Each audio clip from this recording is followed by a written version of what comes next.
ఇర్మియా జీవితాన్ని మాట్లాడుకుంటున్నాం. చాలా విషయాలు బైబిల్లో 66 పుస్తకాలలో కీర్తనల గ్రంథం అతిపెద్ద అధ్యాయాలతో కూడుకున్న పుస్తకం అని మనకు ఎలా తెలుసో అలానే ఇర్మియా గ్రంథం కూడా చాలా విస్తీర్ణమైనటువంటి సంగతులతో ఇర్మియా గ్రంథం ఉంటుంది. అలానే హెచ్కేల గ్రంథం, యెషయా గ్రంథం అంటే ప్రధానమైనటువంటి పుస్తకాలు. వాటిలో ఒకటి ఇర్మియా అనేటువంటి ఈ గ్రంథం లేదా ఈ పుస్తకం. ఇందులో ప్రధానంగా చెప్పబడినటువంటి సంగతులు నాడున్న యెరూషలేము పట్టణానికి ఇర్మియా ద్వారా దేవుడిచ్చినటువంటి హెచ్చరిక.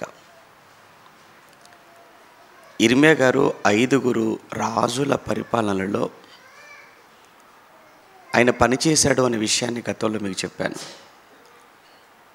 ఎంతవరకు గుర్తుందో నాకు తెలియదు. ఇర్మియా గారు 5 రాజులకు ఆయన ప్రవచించాడు లేదా ప్రవచనాలు చెప్పాడు అని చెప్పాను. 5 యూదా రాజులు, ఆల్మోస్ట్ సిద్కియా వరకు, అంటే లాస్ట్ చివరి రాజు యూదా రాజులలో సిద్కియా అనే అతను ఆఖరిగా పరిపాలించాడు. ఆయన జీవితంలో దేవుడు చెప్పమన్న, దేవుడు ప్రకటించమన్న సంగతులు ప్రకటించినందుకు చాలా శ్రమలను ఆయన ఎదుర్కోవాల్సి వచ్చింది. చాలా అంటే చాలా బాధలు, హింసలు ప్రవక్తగా ఆయన జీవితంలో మనకు కనబడుతూ ఉంటాయి. ఆయన అనుభవించినటువంటి లేదా ఆయన ఎదుర్కొన్నటువంటి శ్రమలలో కొన్ని ఇప్పటికీ మనం మాట్లాడుకున్నాం కొన్ని వారాలుగా. ఈరోజు కూడా ఆయన ఫేస్ చేసిన, ఆయనకు సంభవించిన, ఆయన ఎదుర్కొన్నటువంటి సమస్యలలో ఒకటి ఈరోజు మనం మాట్లాడుకుందాం. గత వారం ఏదో విషయం చెప్పినట్లుగా గుర్తు. ఏం చెప్పాను?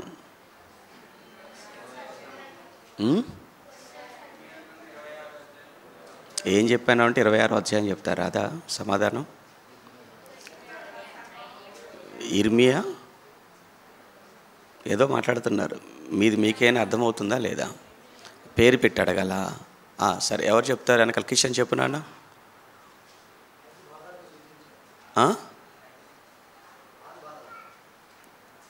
ఏంటి దానికి ఒక టైటిల్ ఉంటుంది కదా,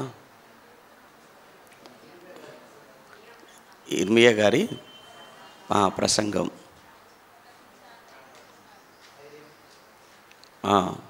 ఆయన ధైర్యం.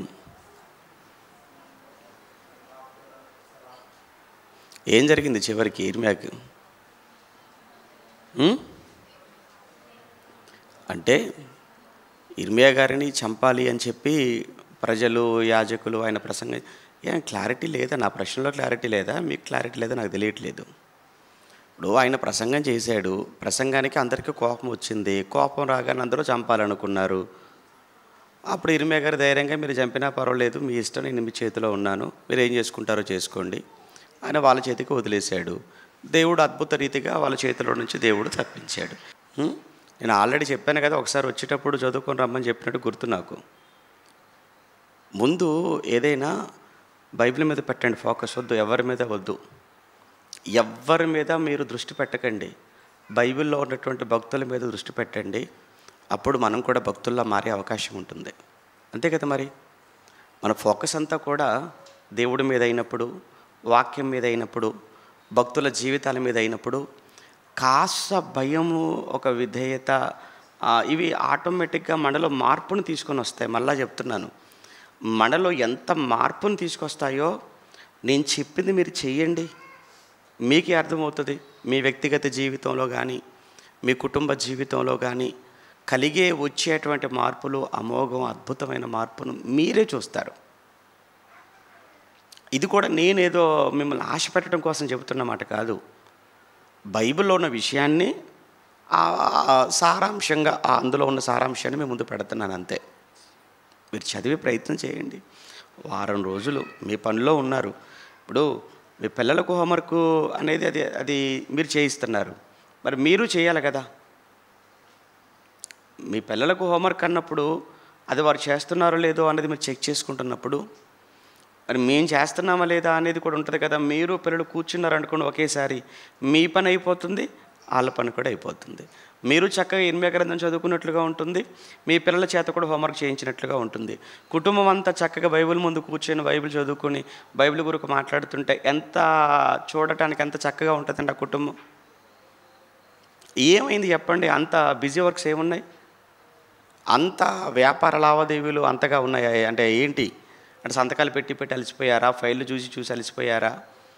లేకపోతే తెల్లవాళ్ళు ప్రయాణాలు చేసేమని అలసిపోయారా? ఏమైంది మీకు? ఇప్పుడు నేను ఏం ప్రశ్న అడిగినా కానీ మీరు ఫీల్ అయ్యి, ఎందుకంటే 10 మంది కూడా లేరు కదా. ఇప్పుడు నేను ఎవరిని అడిగినా కానీ ఫీల్ అయిపోతారు కదా, చెప్పలేరు కదా మీరు సమాధానం. అందుకే నేను అడగట్లేదు ఇక. మరి అంతే కదా, అడగకూడదు కదా ఇక. సరే, ఈరోజు కూడా గత వారంలో చెప్పిన విషయం ఏంటంటే, ఇర్మియాను శత్రువుల చేతిలో నుంచి దేవుడు తప్పించాడు. ఒక మాట చెప్పాను, దేవుడు సెలవు లేకుండా ఇర్మియాను చంపటం అనేది అది సాధ్యం కాదు అని. అది కేవలం ఒక ఇర్మియా జీవితంలోనే కాదు, మనందరి జీవితాలలో కూడా దేవుని అనుమతి లేకుండా, దేవుని సెలవు లేకుండా నిన్ను చంపడం అన్నది, నీ మీద దాడి చేయటం అన్నది ఎప్పటికీ జరగదు. దానికి ఉదాహరణకు ఏం చెప్పాను? తల వెంట్రుక నేల రాలాలి అంటేనే దేవుని సెలవు కావాలి. అలాంటిది నీ ప్రాణం పోవాలి అని అంటే, నీవే నేల రాలిపోవాలి అని అంటే దేవుని అనుమతి ఉండవద్దా? దేవుని సెలవు లేకుంటే నీ చుట్టూ ఎంతమంది నిన్ను చంపాలనుకొని చూసినా వారి చేతిలో నుంచి దేవుడు నిన్ను తప్పిస్తాడు. దేవుడు ఇక నిన్ను తీసుకెళ్ళాలి అనుకున్నప్పుడు నీ చుట్టూ ఎవ్వరితో పని లేదు, నీ ఇంట్లో నువ్వు ఒంటరిగా ఉన్నా తీసుకెళ్ళిపోతాడు. లేదా నీ చుట్టూ ఎంతమంది ఉన్నా కానీ కాపాడటానికి అటు మైకేల్ జాక్సన్ అనే వాడిని అలానే తీసుకెళ్ళిపోయాడు. మీకు తెలుసు కదా, చెప్పాను, చాలాసార్లు చెప్పాను. ఆడి చుట్టూ బోళ్ళంతమంది డాక్టర్లు, ఆడ ఆక్సిజన్ ఏదో ఛాంబర్లో పడుకునేవాడట. అంటే బతకాల నేను అని. కానీ చుట్టూ డాక్టర్లున్నా, వైద్య పరికరాలున్నా, మంచి గదిలోనే ఉన్నా, కోట్ల మంది అభిమానులున్నా, కోట్ల రూపాయల ఆస్తున్నా, ఇవి ఏవి మైకేల్ జాక్సన్ ప్రాణాన్ని కాపాడలేదు. దేవుడు తీసుకెళ్ళాలనుకున్నప్పుడు నీ చుట్టూ ఎవడున్నాడో కూడా దేవుడు చూడడు. దేవుడు నిన్ను ఉంచాలి అనుకున్నప్పుడు ఎంతమందిని చంపాలనుకున్నది వారి తరం కాదు. ఇది ఓవరాల్గా గత వారం మాటలు. అంటే ఏం చెప్పానన్నప్పుడు చక్కగా ఇలా చెప్పారనుకోండి ఒక్క మాటలో, ఎంత బాగుంటుంది. అంటే మీకు ఏం అర్థమైందో అనేది నాకు అర్థమవుతుంది, సారాంశం కదా అది. సరే, ఈరోజు 32వ అధ్యాయాన్ని మనం చూడబోతున్నాం. ఇర్మియా గ్రంథం 32వ అధ్యాయం. ఇర్మియా గ్రంథం 32వ అధ్యాయంలో ఈరోజు ఇర్మియాను అరెస్ట్ చేశారు, లేదా ఇర్మియాను జైల్లో పెట్టారు. చాలా బాధాకరం కదా జైల్లో పెట్టడం అంటే. ఇర్మియాను చెరసాలలో పెట్టారు. ఒక మనిషిని తీసుకెళ్ళి జైల్లో పెట్టారంటే ఎలా ఉంటుంది చెప్పండి? అదేమైనా గౌరవమా? ఒక మనిషినికి సంఖ్యలు వేసి తీసుకెళ్ళిపోయి జైల్లో పెట్టారు అని అంటే అదేమైనా ఘనతనా? కాదు కదా. ఇక్కడ ఇర్మియా గారికి ఈరోజు మన పాఠంలో ఇర్మియా గారిని రాజు వచ్చేసి జైల్లో పెట్టేశాడు. ఎందుకు పెట్టాడు ఇర్మియా గారిని జైల్లో? ఏం తప్పు చేశాడు? ఏమైనా అన్యాయం చేశాడా? మోసం చేశాడా? ఎవరిదైనా దోచుకున్నాడా? లేదు అని అంటే ఎవరైనా చంపేశాడా? అవేవి చేయలేదండి. ఎందుకంటే మంచి ప్రవక్త అండి ఇర్మియా, దేవుని సేవకుడు, దైవజనుడు ఎప్పుడు కూడా, మళ్ళా చెప్తున్నాడు, దైవజనుడు అనేవాడు ఎప్పుడు ఎదుటి వారికి అన్యాయం చేయడు. దైవజనుడు ఎప్పుడు ఎదుటి వారికి అన్యాయం చెయ్యడు. అన్యాయం చేసేవాడు దైవజనుడు కాదు. ఎదుటివారిని ఎప్పుడూ మోసం చేయడు సేవకుడు. మోసపోతాడేమో కానీ మోసం చెయ్యడు. అన్యాయం చేయబడతాడు కానీ సేవకుడు అన్యాయం చేయడు. దూషింపబడతాడు, నిందించబడతాడు, అబద్ధముగా చెడ్డ మాటలు ఎలా అతను పడుతుంటాడు. కానీ తిరిగి అబద్ధాలు కానీ, తిరిగి దూషించటం కానీ, తిరిగి నిందించటం కానీ సేవకుడు, దైవజనుడు అనేటువంటి వ్యక్తి జీవితంలో ఉండకూడదు కూడా. ఇక్కడ ఈరోజు మనం చూడబోయేది ఆ ఇర్మియా జీవితంలో మనకి ఇవే కనబడుతుంది. ఒకసారి 32వ అధ్యాయాన్ని చూద్దాం. ఇక ఇర్మియా గ్రంథం 32వ అధ్యాయం మొదటి ఎన్ని వచనాలు ఉన్నాయండి? మొత్తంగా 44 వచనాలు. అంటే చాలా పెద్ద అధ్యాయం ఇది. ఈ 44 వచనాలతో ఉన్నటువంటి అధ్యాయాన్ని 4 భాగాలు, అంటే ఈజీగా మీరు గుర్తుపెట్టుకోవడానికి అన్నమాట, సులువుగా మీరు గుర్తుపెట్టుకోవడానికి 4 భాగాలు. మొదటి భాగం వచ్చేసి మొదటి 5 వచనాలు మొదటి భాగం అని రాసుకోండి. మొదటి 5 వచనాలు మొదటి భాగం. దానికి మీరు టైటిల్ ఏమని పెట్టవచ్చు అంటే చెరసాలలో ఇర్మియా. మొదటి 5 వచనాలకు టైటిల్ ఏంటి? ఇర్మియా చెరసాలలో వేయబడతాడు. అంటే చెరసాలలో ఇర్మియా మొదటి 5 వచనాలు. Very good. తర్వాత 6వ వచనము నుంచి చూడండి. 6వ వచనము నుంచి 15వ వచనం వరకు, 6 నుంచి 15 వరకు 2వ భాగం. ఇది వచ్చేసి ఏంటంటే దీనికి మీరు టైటిల్ ఏమని పెట్టవచ్చు అంటే ఇర్మియా పొలమును కొన్నాడు. ఇర్మియా ఏం కొన్నాడు? ఇర్మియా పొలం కొన్నాడట. ఎక్కడున్నాడు? ఇప్పుడే మనం చదువుకున్నాం, చెరసాలలో ఉన్నాడు. ఇర్మియా జైల్లో ఉన్నాడు. నెక్స్ట్ ఏం కొన్నాడట? జైల్లో ఉన్నవాడికి పొలం ఎందుకండి అనుకుంటారు కదా. సరే, ఎందుకో మనకు ముందుకెళ్తే అర్థమవుతుంది. ఓకే, 2వ భాగం అయిపోయింది. 6 నుంచి 15 వచనాలు. 3వ భాగం 16వ వచనము నుంచి 25 వరకు, 16 నుంచి 25 వరకు ఇర్మియా చేసిన ప్రార్థన. ఓకే, 3వ భాగం ఏంటి? ఇదంతా 16 నుంచి 25 వరకు ఏంటన్నమాట, అది ఇర్మియా గారి ప్రార్థన అయిపోయింది.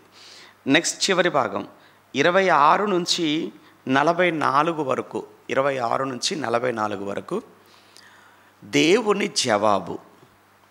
ఇర్మియా ప్రార్థన చేశాడు కదా, మరి ప్రార్థనకు జవాబు ఇవ్వాలి కదా దేవుడు. కనుక ఇప్పుడు 26 నుంచి 44 వరకు వచ్చేసి ఏంటంటే దేవుని జవాబు. మొత్తంగా 44. ఎన్ని భాగాలు? 4 భాగాలు.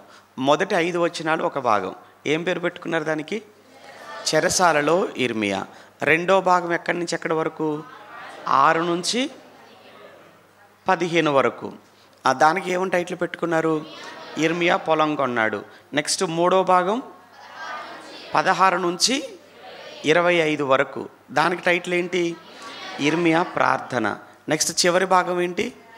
26 నుంచి 44 వరకు. టైటిల్ ఏంటి? దేవుని జవాబు. రైట్. ఇప్పుడు ఫస్ట్ పార్ట్ మనం ఆలోచిద్దాం.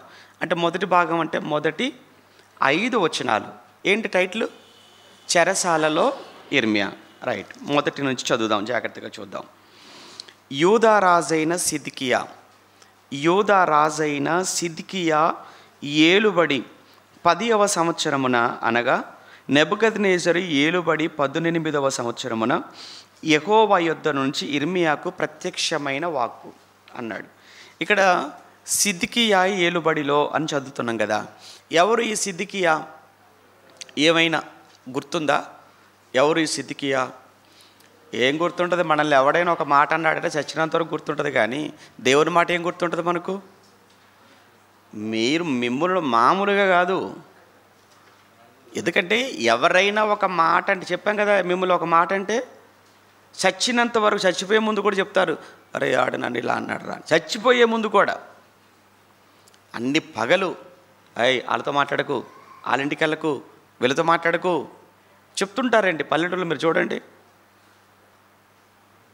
దేవుని మాట మాత్రం మనకు గుర్తుంటుందా? దేవుని మాట గుర్తుంటే మనకు అవి ఎందుకు గుర్తుంటాయి? మీకు అవి గుర్తున్నాయంటే చిన్న లాజిక్ చెప్తానండి. మీరు మిమ్మల్ని అన్న వాళ్ళ మాటలు మీరు మర్చిపోలేకపోతున్నారు అని అంటే దాని అర్థం ఏంటంటే వాక్యం మీకు గుర్తుండట్లేదు. వాక్యం మీకు గుర్తుందనుకోండి, అన్నీ మర్చిపోతారు. అన్నీ అని అంటే ఎవరు మిమ్మల్ని నిందించారో, ఎవరు మిమ్మల్ని అవమానపరిచారో, ఎవరెవరు ఎప్పుడెప్పుడు మిమ్మల్ని ఏ మాటలు అన్నారో అవన్నీ మీరు మర్చిపోతారు. ఎప్పుడు తెలుసా? వాక్యం మీ లోపలికి వెళుతున్నప్పుడు, వాక్యం మీకు బాగా గుర్తుంటున్నప్పుడు. అప్పుడు మీరు అనుకోవచ్చు, చాలామంది అంటుంటారు మీకు ఎలా గుర్తుంటున్నాయన్న ఇవన్నీ అని అంటే, నేను అన్నీ మర్చిపోతాను కాబట్టి ఇవి గుర్తుంటాయి. సింపుల్, ఏం లేదు ఇక్కడ పెద్దగా. నేనేమి ఇదేం కాదు, నన్ను చేసినవాడే నేను చేసినవాడు, అంతే కదా. అరే నాకు ఎలా గుర్తుంటాయంటే చెప్తున్నాను కదా, అన్నీ మర్చిపోతాను. అంటే అన్నీ మర్చిపోవడం అని అంటే ఏదేదో అంటుంటారు, ఎవరెవరో మాట్లాడుతుంటారు, అవన్నీ విని వదిలేయటం. అవి వదిలేస్తున్నాను కాబట్టి ఇవి పట్టుకోగలుగుతున్నాను, అవి మర్చిపోతున్నాను కాబట్టి ఇవి జ్ఞాపకం ఉంటున్నాయి. అయ్యే జ్ఞాపకం పెట్టుకున్నాను అనుకో, ఇవి మర్చిపోతాను. మీకు అర్థమైందా?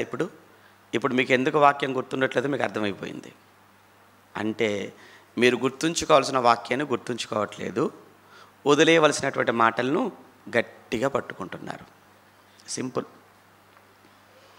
ఎవరు సిద్కియా అంటే యూదా రాజులు ఎంతమంది యూదాను పరిపాలించారు? 20 మంది పరిపాలించారు. యూదా రాజ్యం 2 గోత్రాల యూదా ప్రజలను 20 మంది పరిపాలించారు. సరే, ఎలాగో చెప్తున్నారు కనుక ఇంకొక ప్రశ్న అడుగుతాను. ఆ 20 మంది రాజులలో ఒక లేడీ కూడా ఉంది. ఎవరో ఆవిడ.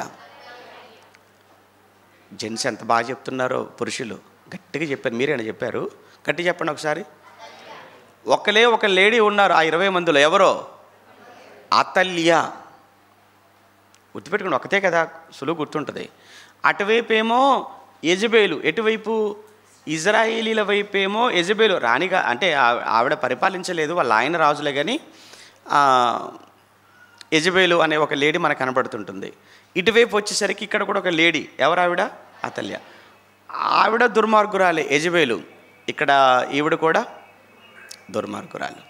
విషయం ఏంటంటే ఎంత దుర్మార్గురాలంటే చెడిపోయింది, కొడుకును కూడా చెడిపేసింది. అక్కడ రాయబడిన మాట ఏంటంటే అతల్య తన కుమారుడికి ఏమి నేర్పించిందని దేవుడు రాయించాడు తెలుసా? దుర్మార్గముగా ప్రవర్తించుట ఎలాగూ. టైటిల్ అన్నమాట అది. మనమేమో సన్మార్గములో పిల్లలను పెంచటం ఎలా, మన టైటిల్ అది. అదే అతల్య అని చెప్పమన్నా అనుకో, నేను అలా చెప్పను టైటిల్. నేను పెట్టే టైటిల్ ఏంటంటే దుర్మార్గముగా ప్రవర్తించడం ఎట్లని పెడతా టైటిల్. నాకు అదే కావాలి. అలానే పెంచింది, ఎవరికో కాదు, కొడుకునే అలా పెంచింది. సరే, ఆవిడ చచ్చింది, కొడుకు చచ్చిపోయాడు, అది వేరే విషయం. అంటే 20 మందిలో ఈవిడ ఒకతి లేడీ అని చెప్పడానికి మీకు ఇదంతా చెప్పుకొచ్చాను. ఈ సిద్కియా అనేవాడు ఎవరు అంటే చివరి రాజు, 20వ వాడు అనుకోండి. ఇంకా లాస్ట్ యూదా రాజులలో చివరి వాడెవరు? సిద్కియా. మొదటి వాడెవరు? మీరు ఎలా ఉన్నారంటే ఒక ప్రశ్నకు సమాధానం చెప్తే 2 అడుగుతాడు రా బాబు, 2 అడిగితే 3 చెప్తుంటాడు, అసలు చెప్పకుండా ఉంటే ఏమడగడు. మీరు చాలా యుక్తిని ప్రదర్శిస్తున్నట్టుగా కనపడుతున్నారు ఇక్కడ నాకు. మొదటి వాడెవరు? రెహబాము. ఇవన్నీ ఎప్పుడు చెప్పారంటారా? ఇవన్నీ ఎప్పుడో లాక్డౌన్లో చెప్పాను. లాక్డౌన్లో మేము ఎప్పుడు విన్నాము? మేము ఎలా వండుకోవాలి, ఎలా వెరైటీ చేసుకోవాలి, ఎలా తినాలి, ఏం చూడాలి, మేము ఈ బిజీలో ఉన్నాం, మేము అవి ఎప్పుడు చూసామని మీరు అంటారేమో. మొదటివాడు రెహబాము, చివరివాడు ఎవరు? సిద్కియా. అంటే ఇప్పుడు ఆ సిద్కియా ఆ సమయంలో ఇర్మియా గారికి దేవుడు వాక్కు ప్రత్యక్షమై సిద్కియాకు చెప్పు ఇర్మియా, సిద్కియా కోసం చెప్పాలి, ఈ యెరూషలేము కోసం చెప్పాలి, ఈ దేశం కోసం చెప్పాలి, ఈ ప్రజల కొరకు చెప్పాలి, నువ్వు చెప్పు, నేను ఏం చెప్పమన్నానో ఏది దాచుకోకుండా చెప్పాలి. అమ్మో, నువ్వు సెన్సార్ చేయకూడదు నా ప్రసంగాన్ని, నేను చెప్పమన్నదాన్ని. మీకు తెలుసు కదా, దేవుడు గతంలో మీకు చెప్పాను, ఇర్మియాతో దేవుడు చెబుతున్నప్పుడు నేను ఏది చెప్పానో దానిని యాజ్ ఇట్ ఈజ్గా ఖచ్చితంగా అలానే చెప్పాలని, ఏం చెప్పమన్నానో అది తప్పనిసరిగా చెప్పు.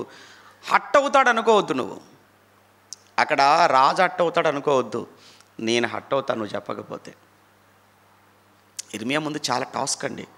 అందుకే కదా ఇర్మియా దేవుడి గురించి తెలిసే ఏమన్నాడు, నాయనా ఈ ప్రవక్తకు ఒక దండం, దయచేసి నాకు ఈ ప్రవక్త జాబ్ వద్దు, మరి ఏది కావాలి ఇర్మియా అంటే, అగో అక్కడికి పోయి గుళ్ళో పూజ చేసుకుంటానయ్యా.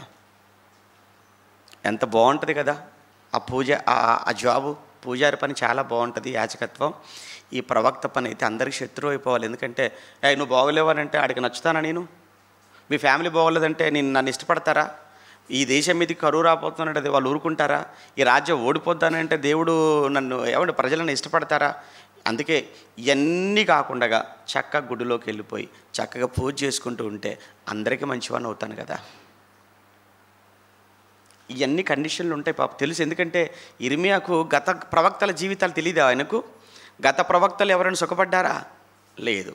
అందుకే ప్రవక్త పోస్ట్ వద్దని పాపం ఆయన ఏ పోస్ట్ కోరుకున్నాడు? అది ఎలాగో నాకు రావాల్సిందే, న్యాయంగా నాకు అదే కావాలంటే, నీకు ఇష్టమైంది నేను ఇవ్వను, నాకు ఇష్టమైందే నీకు ఇస్తా. నువ్వు ఈ మాట నేను వినను, కొన్ని సమయాలలో నా మాటే నువ్వు వినాలి. ఇంకేం మాట్లాడతాడు, ఇంకేం చేస్తాం, కానివ్వండి మహాప్రభు అన్నాడు. ఎవరు? ఇర్మియా ప్రవక్తకు సిద్ధపడిపోయాడు. ఇప్పుడు సిద్కియా ముందుకు వచ్చాడు. వచ్చి ఏం చెప్తున్నాడో చూద్దాం. 32లో యూదా రాజైన సిద్కియా ఏలుబడి 10వ సంవత్సరమున, అనగా నెబుకద్నెజరు ఏలుబడి 18వ సంవత్సరమున యెహోవా యొద్ద నుంచి ఇర్మియాకు ప్రత్యక్షమైన వాక్కు. ఆ కాలమున బబులోను రాజు దండు, అంటే బబులోను రాజు యొక్క దండు అంటే తెలుసు కదా, చీమల దండు అంటాం చిన్నప్పుడు. దండు అంటే ఏంటి? సైన్యం అన్నమాట. చూడండి, దండు అంటే సైన్యం అని. ఆ కాలమున బబులోను రాజు సైన్యము యెరూషలేమునకు ముట్టడి వేయిచుండగా, అంటే యెరూషలేము పట్టణానికంటే ప్రాకారాలు ఉంటాయి. మన ఇంటికి ప్రాకారం ఉంటుంది కదా, మన ఇంటికి ప్రహారీ ఉంటాం కదా, మన ఇంటికి ప్రహారీ ఎలానో ఆ రోజుల్లో ప్రతి పట్టణం కూడా, పట్టణం చుట్టూ కూడా ఏం కట్టుకునే వాళ్ళంటే ప్రాకారాలు కట్టుకునేవారు. మధ్యలో బురుజులు నిలబెట్టేవారు. ఆ బురుజుల మీద కావలివారు ఉండి ఆ పట్టణాన్ని మీద ఎవరైనా అటాక్ చేయడానికి, ముట్టడి చేయడానికి ఎవరైనా వస్తున్నారేమోనని వాళ్ళు కావలిగా కనిపెడుతూ ఉండేవారనమాట. అప్పట్లో ప్రతి పట్టణానికి ప్రాకారాలు ఉండేవి. లేకపోతే ఎవరు పడితే వాళ్ళు దాడులు చేస్తుంటారు, దొంగతనాలు జరిగిపోతుంటాయి, ఇతరులు ముట్టడి వేస్తుంటారు. ఇక్కడ ఏం చేశాడంటే బబులోను రాజు వచ్చేసి ఆ ప్రాకారాలకు బయట వైపు, పట్టణానికి బయట వైపు ఈ ముట్టడి వేశాడు. ఏమంటాడు అక్కడ? ముట్టడి అన్నాడు. ఏమన్నాడు?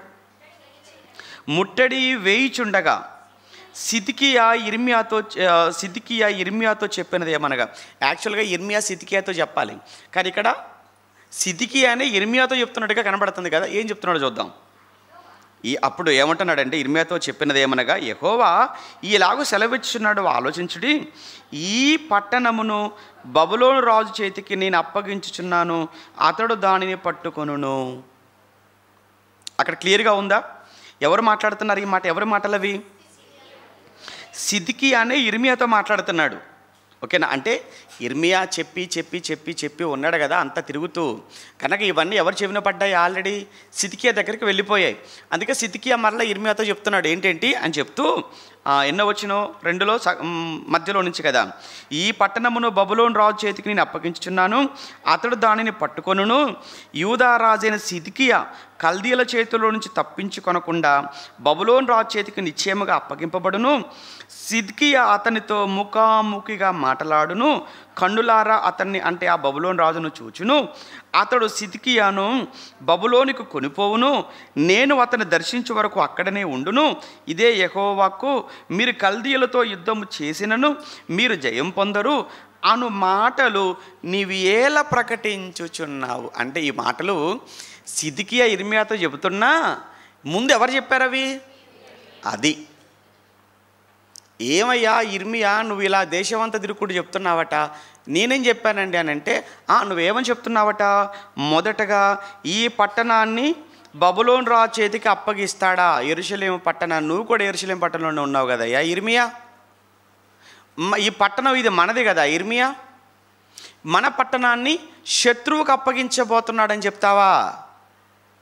ఇది ఏమైనా న్యాయం ఉందా అంటున్నాడు సిద్కియా. 1. 2, పట్టణాన్ని అప్పగించటమే కాదు, రాజునైన నన్ను కూడానా. నెక్స్ట్ అదే కదా, నెక్స్ట్ యూదారాజు అయినటువంటి సిద్కియాను కూడా కల్దీయుల చేతిలో నుంచి తప్పించుకొనకుండగా బబులోను రాజు చేతికి, అంటే పట్టణాన్ని అప్పగిస్తాడు, రాజుగా నన్ను అప్పగిస్తాడు, ఆ తర్వాత మూడవదిగా నన్ను బబులోనికి తీసుకుని వెళ్ళిపోతాడా. నాలుగవది ఏమంటున్నాడంటే మీరు యుద్ధము చేసినా మీరు ఓడిపోతారు. ఇవన్నీ ఎలా ఉన్నాయి చెప్పండి? రాజుకి ఏమైనా అనుకూలంగా ఉన్నాయా? పట్టణానికి అనుకూలంగా ఉన్నాయా? యెరూషలేముకు పోనీ యూదా దేశానికి ఏమైనా అనుకూలంగా ఉన్నాయా? దేశానికి కానీ పట్టణానికి కానీ రాజుకు కానీ ఏ మాత్రమూ అనుకూలంగా లేవు అన్నమాట. ఈ మాటలు ఒక మాటలు చెప్పాలంటే ఆయనకు అనుకూలంగా లేదు ప్రసంగం. ఎవరికి అనుకూలంగా లేదు? సిద్కియాకు అనుకూలంగా లేదు, యెరూషలేం పట్టణానికి అనుకూలంగా లేదు ఈ ప్రసంగం. కానీ మరి ఏం చేస్తాడు ఆయన? ఇర్మియా ఏం చేస్తాడు? దేవుడు ఏది చెప్పమన్నాడు కనుక తప్పనిసరిగా చెప్పాలి, అంతే. ఎప్పుడైతే ఈ మాటలు ఇర్మియా మరల అవును అని చెప్పాడో ఇక కోపాన్ని ఆపుకోలేకపోయాడు. ఎవరు? సిద్కియా. వాడు వస్తాడు, రాజు నీ కాళ్ళకు చేతులకు సంకెళ్ళు వేస్తాడు, నీ ముక్కుకు గాలం వేస్తాడు, నేను లాక్కొని వెళ్ళిపోతాడు. అంటే ఎలా ఉంటుంది చెప్పండి సిద్కియాకు? నేను రాజును, నేను కింగ్, ఏమంటారు ఈ యూదా రాజ్యానికి, నా చేతికి కాళ్ళు చేతులకు సంఖ్యలు వేస్తాడని చెప్తావా నువ్వు? నా ముక్కు గాలం వేస్తాడని చెప్తావా? నన్ను లాక్కొని వెళ్ళిపోతాడని చెప్తావా గొలుసులతో?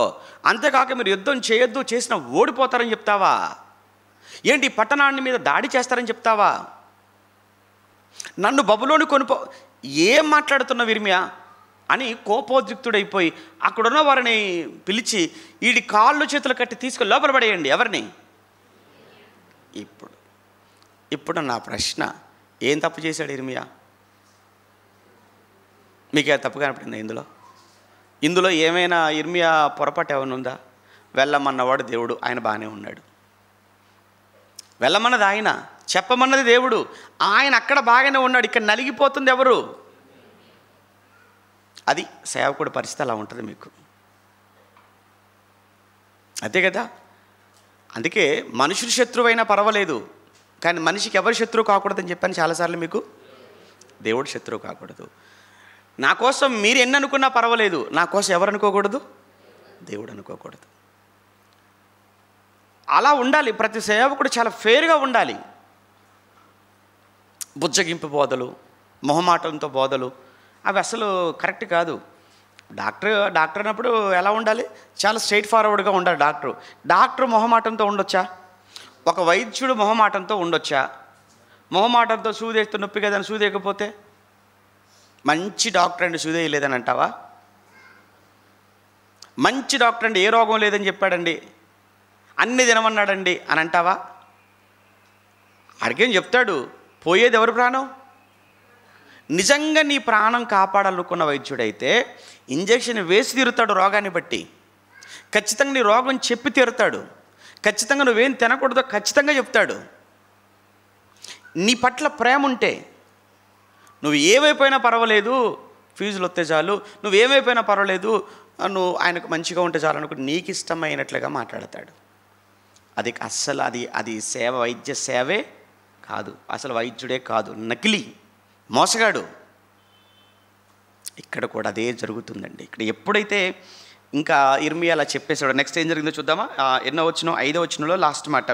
కాగా ప్రవక్త అయిన ఇర్మియా యూదా రాజమందిరములోనున్న చెరసాల ప్రాకారములలో ఉంచబడి ఉండేను. మొత్తానికి ఇర్మియాను అరెస్ట్ చేసి జైల్లో పెట్టేశారు. ఇంతటితో మొదటి భాగం అయిపోయింది. మొత్తం ఈ అధ్యాయాన్ని ఎన్ని భాగాలు చేసుకున్నాము? 4 భాగాలు. 4గిట్లో మొదటి భాగం అయిపోయిందా? మొదటి 5 వచనాలు. మొదటి 5 వచనాల టైటిల్ ఏమని పెట్టుకున్నాం? చెరసాలలో ఇర్మియా. ఇప్పుడు చెరసాలలోనే ఉన్నాడా ఇర్మియా? రైట్, అయిపోయింది. నెక్స్ట్ రెండో భాగం స్టార్ట్ అవుతుంది. 6 నుంచి ఎన్నో వచ్చిన వరకు? 6 నుంచి 15 వరకు. టైటిల్ ఏంటి? ఇర్మియా పొలం కొనటం. ఇప్పుడు ఈయన జైల్లో ఉన్నాడు. ఇప్పుడు జైల్లో ఉన్న ఇర్మియా పొలం కొంటున్నాడట. ఏంటి పొలం కొనడం ఏంటి అసలు అర్థం కావట్లేదు. ఎందుకంటే పొలం కొనటాలు, బంగారం కొనటాలు, ఫ్లాట్లు కొనటాలు కొంచెం చాలా ఆసక్తిగా ఉంటాయి కదా, మన వాళ్ళు చాలా ఇంట్రెస్టింగ్గా ఉంటాయి కదా. అందుకే కావచ్చు ఇక్కడ దేవుడు ఏమండి ఈ మాట చెప్తున్నాడు. ఏమంటున్నాడు? 6వ అధ్యాయం 32, 6 నుంచి.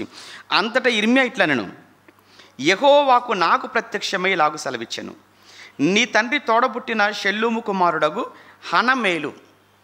నీ తండ్రి తోడబుట్టాడు అని అంటే ఏమవుతాడు? బాబాయ్ వరుస అవుతాడు, లేదా పెదనాన్న వరుస అవుతాడు, అంతే కదా. తండ్రి తోడబుట్టినాడు అంటే ఏం పేరు? ఆయన పేరు హనమేలు. నీ యొద్దకు వస్తాడు. అనాతోతు అంటే, అనాతోతు అనగానే మీకు ఏం గుర్తుకు రావాలి? ఇర్మియా గారి ప్రాపర్ అది.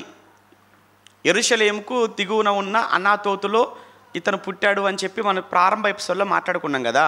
అక్కడంతా యాజకులు ఉంటారు అని చెప్పి మాట్లాడుకున్నాం స్టార్టింగ్లో. వద్దులేండి, ఇప్పుడు అక్కడికి వెళ్ళకండి. నెక్స్ట్ చూద్దాం. అనాతోతులోనున్న నా భూమిని కొనుటకు విమోచకుని ధర్మము నీదే. ఎందుకంటే ఆ రోజుల్లో ఇశ్రాయేలీలు యూదుల మధ్య దేవుడు ధర్మశాస్త్రంలో ఇచ్చినటువంటి ఒక కట్టడ ఏంటంటే, ఎవరైనా భూమి అమ్ముకోవాలనుకుంటే ఎవరికి అమ్ముకోవాలి? వాళ్ళ దగ్గర బంధువులకు అమ్ముకోవాలి, ఆ గోత్రంలో ఉన్న వారికి అమ్ముకోవాలి. మీకు అర్థమైందా? అది ఒక కట్టడగా పెట్టాడు. కాబట్టి వీళ్ళ బాబా ఇప్పుడు భూ అమ్మాలని అంటే కరెక్ట్గా కొనవలసినటువంటి అర్హత కలిగిన వాడు ఎవరు అని అంటే ఇర్మియా, నువ్వు మాత్రమే. అసలు పరిస్థితి ఎలా ఉంది అని అంటే, ఇప్పుడు అక్కడ పరిస్థితి భూములు కొనే పరిస్థితి కాదు అక్కడ. ఎందుకు కాదు?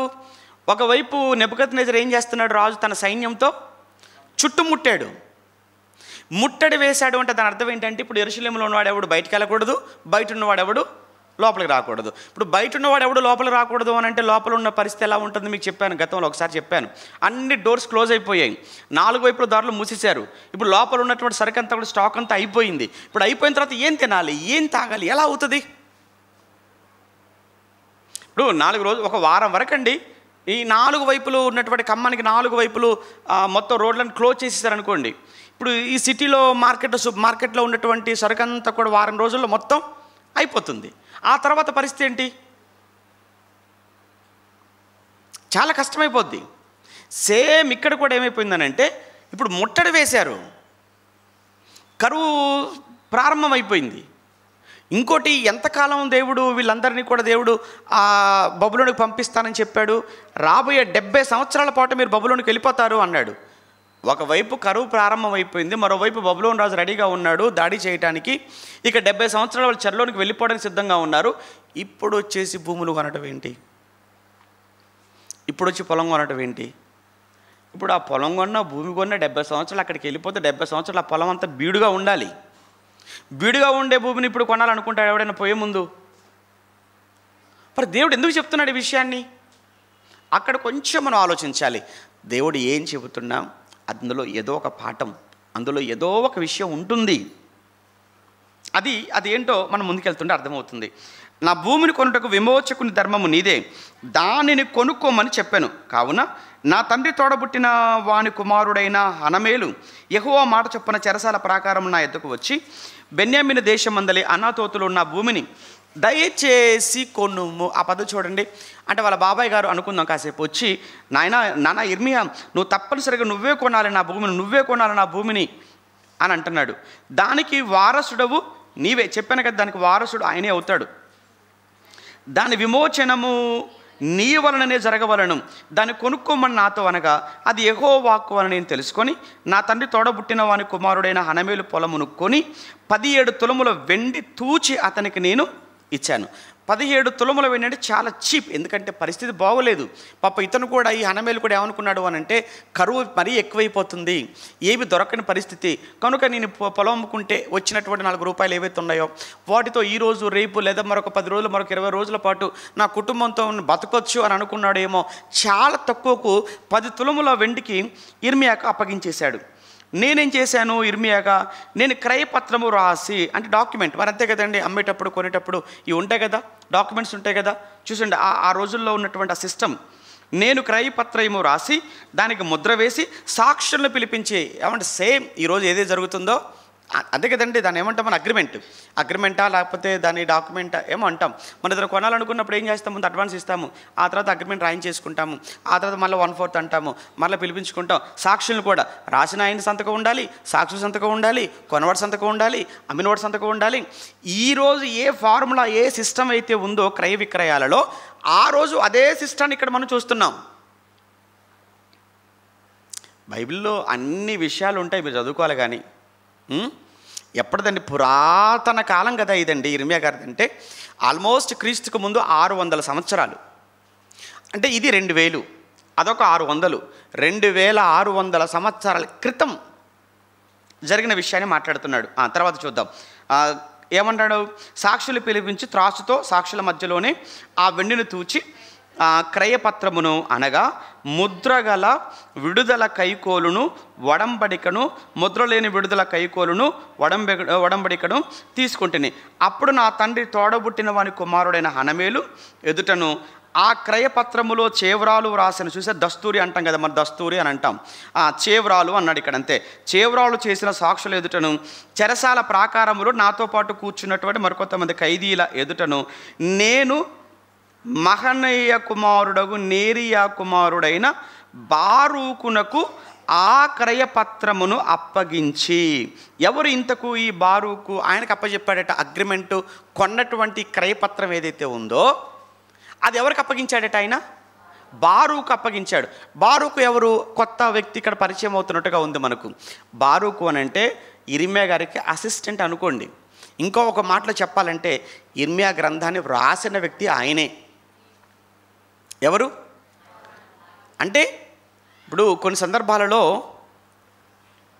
పౌలు గారు కూడా అన్నీ ఆయనే వ్రాయకుండగా తెర్తియు అని ఒక పదాన్ని ఉపయోగిస్తాడు. తెర్తియు అని ఒక వ్యక్తి కోసం ఆయనతో రాయించినట్టుగా ఉంటుంది రోమపత్రిక అనుకుంటాను, అదే కదా.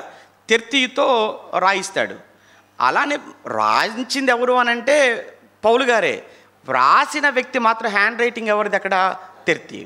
ఇక్కడ కూడా ఏంటంటే మాటలు ఎవరివి అని అంటే ఇర్మియా గారు చెప్పినదే. ఇర్మియా గ్రంథం అంటే ఇర్మియా గారు చెప్పినవే, కానీ రాసింది ఎవరు? బారూకు. అంతే కదా. ఇప్పుడు మనం కూడానండి ఏదైనా కొన్నప్పుడు టైపింగ్ ఎవరో చేస్తారు, అంతే కదండి. టైపింగ్ ఎవరో చేస్తారు, కానీ కింద ఎవరి పేరు ఉంటుంది? మన పేరే ఉంటుంది. ఎందుకు? ఆ మాటలన్నీ మనవి, మనకు టైపింగ్ రాక వాళ్ళతో చేయించుకుంటున్నాం అంతే. వాళ్ళు టైపింగ్ చేశారు కదా, వాళ్ళది అనుకుంటే ఎలా అవుతుంది? ఇప్పుడు చిన్నప్పుడు అండి, చిన్నతనంలో ఆ ఉత్తరాలు రాసేటప్పుడు ఏం చేసేవాళ్ళు? వాళ్ళకు మన తల్లిదండ్రులకు చదువు రాక పక్కన చదువు వచ్చిన వాళ్ళ దగ్గరికి వెళ్ళిపోయి వాళ్ళు చెబుతుంటే వాళ్ళు రాస్తారు, ఆ ఉత్తరాన్ని పోస్ట్ చేసేస్తారు. ఇప్పుడు ఉత్తరం ఎక్కడి నుంచి వచ్చింది అనుకోవాలి? రాసినోడు పంపించాడా, అమ్మ నాన్న పంపించారనుకోవాలా? వీళ్ళకి చదువు రాక వాళ్ళ చేత రాయించారు, వీళ్ళకి టైపింగ్ రాక వాళ్ళ చేత టైప్ చేయించారు. ఇది మీకు అర్థమైతే ఇక్కడ ఇర్మియా గారికి టైపింగ్ రాకనో లేకపోతే చదువు రాకనో అని మీరు అనుకోకండి. ఇర్మియా గారు బహుశా వయసును బట్టో పరిస్థితుల్లో బట్టో ఇర్మియా గారు డిక్టేట్ చేస్తుంటాడు, ఆయన రాశాడు. ఎవరు? బారూకు. కనుక ఈ బారూకు అనే వ్యక్తిని గుర్తుపెట్టుకోండి. ఇప్పుడు మొత్తానికైతే ఈ భూమికి సంబంధించినటువంటి ఈ సేల్ ఏదైతే ఉందో, ఈ పత్రం ఏదైతే ఉందో, ఇది ఎవరికి ఇచ్చాడట? ఈయన జైల్లో ఉన్నాడు కదా, ఇది ఎవరికి ఇచ్చాడు? ఇప్పుడు బారూకు అప్పచెప్పేశాడు. గతంలో మనం మాట్లాడుకున్నాం, ఇర్మియాతో దేవుడు ఒకసారి ఏమో కుమ్మరవాని ఇంటికి వెళ్ళి అన్నాడు, ముందు కుమ్మరవాని ఇంటికి వెళ్ళమన్నాడు. ఆ కుమ్మరవాడు వెళ్ళేసరికి సార మీద ఆ కుండని చేస్తుంటాడు, అది పగిలిపోద్ది, మరలా తీసి మరలా అది చూడమంటాడు. రెండోసారి ఏమంటాడు? నువ్వు మార్కెట్లోకి వెళ్ళి ఒక కుండను కొనంటాడు. పోలే కొనమన్నాడు కదా, పొడిలే ఎందుకు కొనమంటాడు, ఇంటికి తీసుకెళ్ళిపోయి నీళ్ళు పెట్టుకొని తాగదా అనుకున్నాడేమో బహుశా ఆయన. కానీ కుండను కొనమన్నాడు, తీసుకుని వెళ్ళిపోయిన తర్వాత అన్నాడు అందరు చూస్తుంటే పగలగొట్టే అన్నాడు. గుర్తున్నాయా ఏమైనా? నిజంగా చెప్పండి, అబద్ధం ఆడద్దు చర్చిలో కూర్చొని. అది కుండ ప్రసంగం అని చెప్పాను, కూజా ప్రసంగం అని చెప్పాను. ఇర్మియా అనే దేవుడు మార్కెట్లోకి వెళ్ళి మార్కెట్లో కుండ కొనుక్కో, అప్పుడేమో కుండల దగ్గర చేసే దగ్గరికి వెళ్ళమన్నాడు, నెక్స్ట్ ఏమో అమ్మేవాడి దగ్గరికి వెళ్ళమన్నాడు, కొనుక్కోమన్నాడు. అది దాన్ని చూపించి అందరికీ రాబోతున్నటువంటి ఆ విపత్తుని గురించి చెప్పమన్నాడు. ఆ తర్వాత చెప్పిన తర్వాత అందరు చూస్తున్నారు ఆ కుండను పగలగొట్టే అన్నాడు.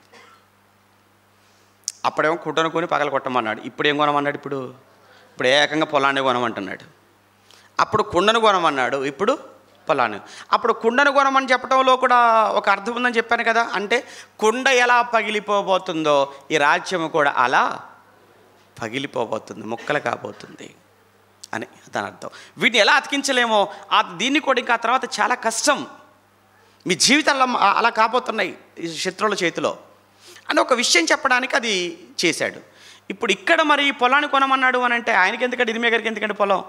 70 సంవత్సరాలకు ఈయన ఉంటాడా ఇంతకు? లేదు కదా.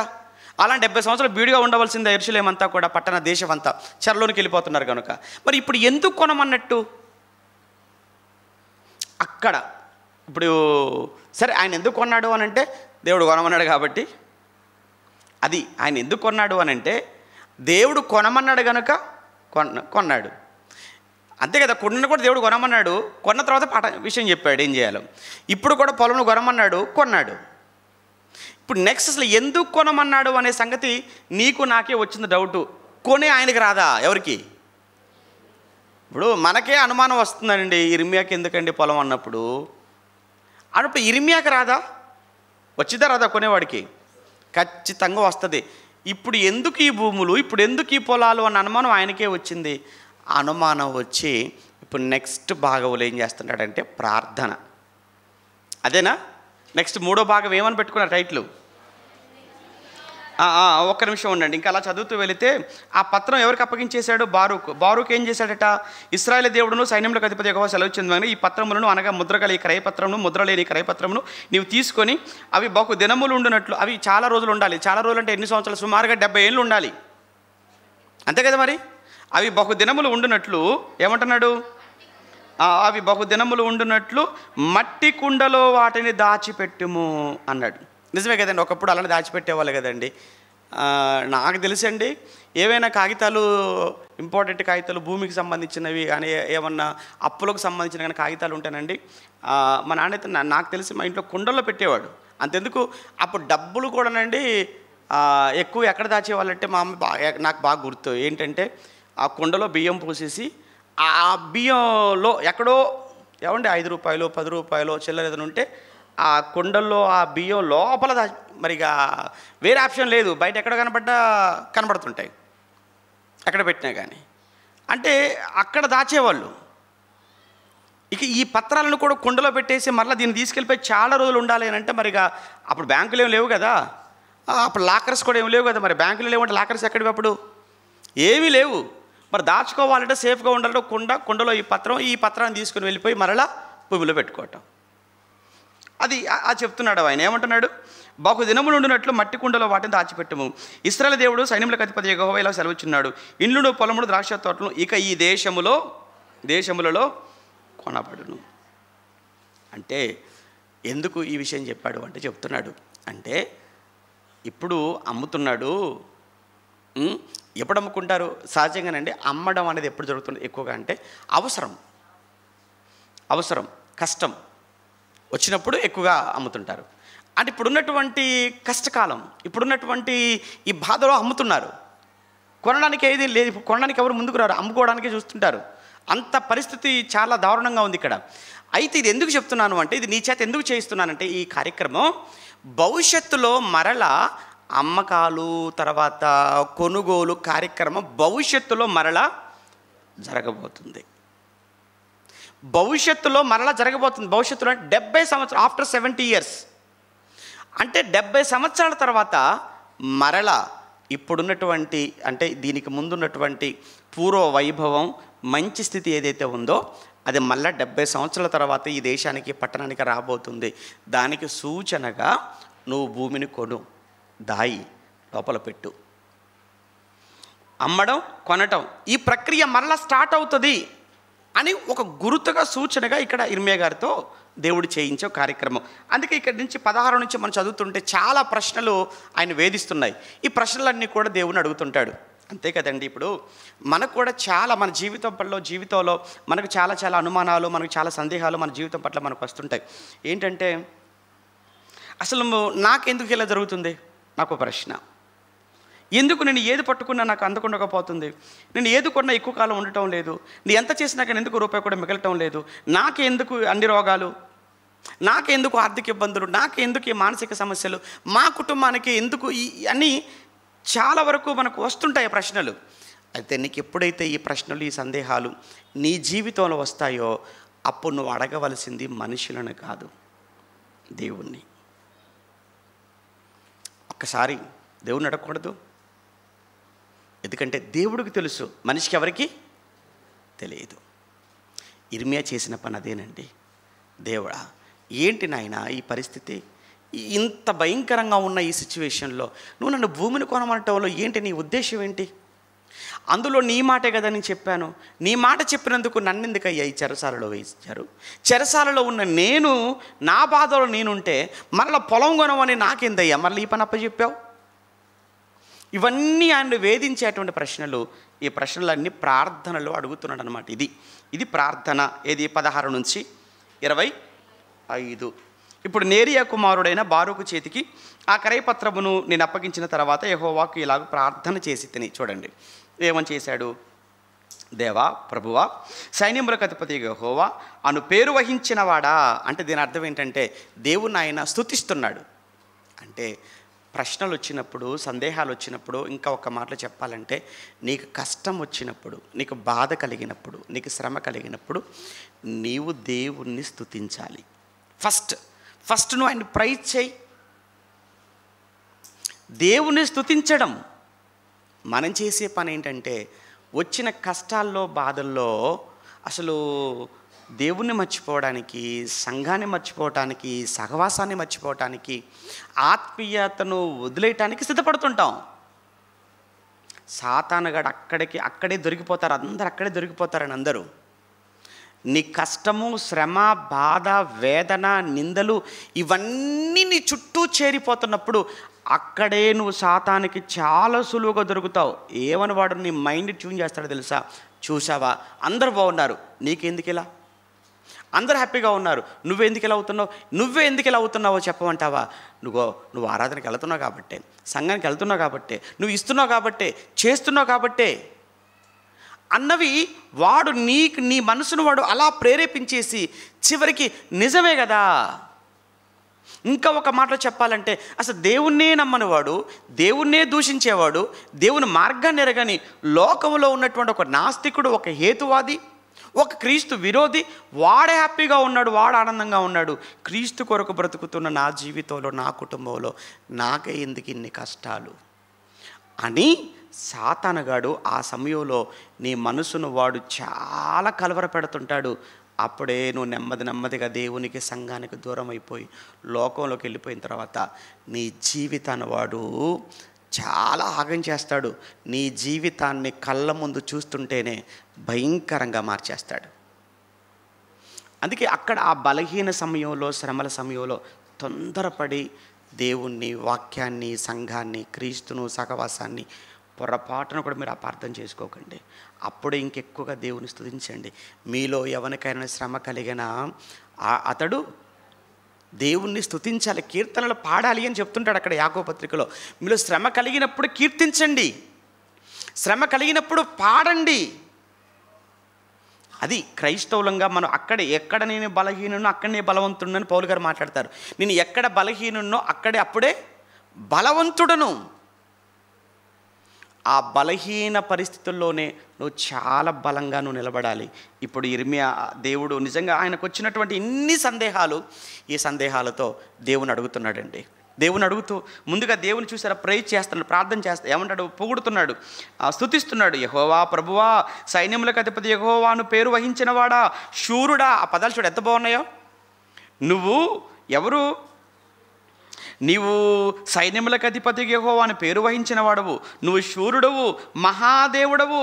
నీ అధిక బలము చేతను, చాచిన బాహు చేతను భూమి ఆకాశం సృజించినవి, నీకు అసాధ్యమైనది ఏదియు.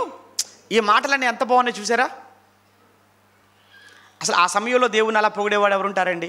ఆ సమయంలో దేవుని పొగిడే వాళ్ళు ఎవరుంటారు చెప్పండి? మిమ్మల్ని మీ చుట్టూ ఉన్న వాళ్ళందరూ కూడా మిమ్మల్ని నానా మాటలు అంటున్నారు. మీకు తెలిసినప్పుడు ఈ మాట చెప్పగలరా?